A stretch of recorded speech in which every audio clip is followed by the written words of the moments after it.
സംസ്ഥാനത്ത് dry day ഒഴിവാക്കണമെന്നും ബാറുകളുടെ licence fees കുറയ്ക്കണമെന്നും bar ഉടമകൾ മദ്യനയവുമായി ബന്ധപ്പെട്ട എക്സൈസ് വകുപ്പ് മന്ത്രിയുമായി നടത്തിയ ചർച്ചയിലാണ് അസോസിയേഷൻ നേതാക്കൾ ആവശ്യമുന്നയിച്ചത്. ചർച്ചകളിലെ അഭിപ്രായങ്ങൾ കൂടി പരിഗണിച്ചാകും മദ്യനയത്തിൽ മാറ്റം വരുത്തുകയെന്ന് എക്സൈസ് മന്ത്രി MP രാജേഷ് വ്യക്തമാക്കി.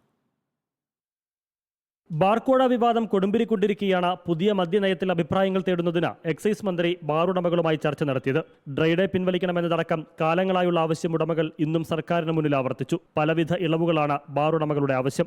ഡ്രൈഡേ ഒഴിവാക്കി തരണമെന്ന് പറഞ്ഞു.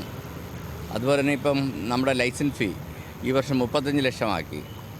ലൈസൻസ് ഫീ ഇത്രയും വർദ്ധിപ്പിച്ചു. അതുകൊണ്ട് ടൈമിൻ്റെ കാര്യത്തിലുള്ള വ്യത്യാസം മാറ്റിത്തരണം, ടൈം കൂട്ടിത്തരണം എന്നുള്ളതാണ് ഒരു ആവശ്യമായിട്ട് പറഞ്ഞത്. ഇപ്പം പഴയതിനേക്കാൾ ഒത്തിരി ഹോട്ടലുകൾ വന്നിട്ടുണ്ട്. കൂടുതൽ ഹോട്ടൽ വരുന്നതും ഈ വ്യവസായത്തിന് ഗുണകരമല്ല. അതിനും ഒരു നിയന്ത്രണം ഉണ്ടാകണം എന്നാവശ്യപ്പെട്ടിട്ടുണ്ട്.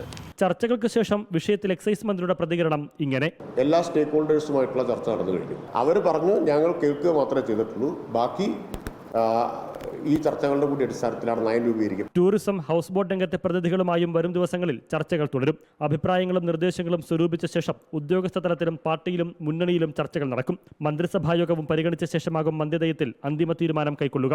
വിവാദങ്ങളുടെ പശ്ചാത്തലത്തിൽ ബാർ ഉടമകളുടെ ആവശ്യം സർക്കാർ പരിഗണിക്കുമോ എന്നുള്ളത് ഏറെ പ്രധാനമാണ്. റിപ്പോർട്ടർ, തിരുവനന്തപുരം.